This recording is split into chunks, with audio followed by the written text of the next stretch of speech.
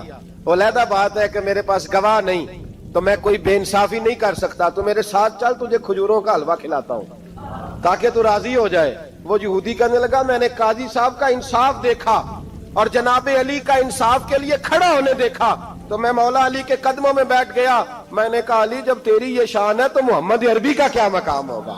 میں نے کلمہ پڑھنا شروع کر دیا. دیکھیں نا تقاضا پورا کیا ہے حضرت علی نے.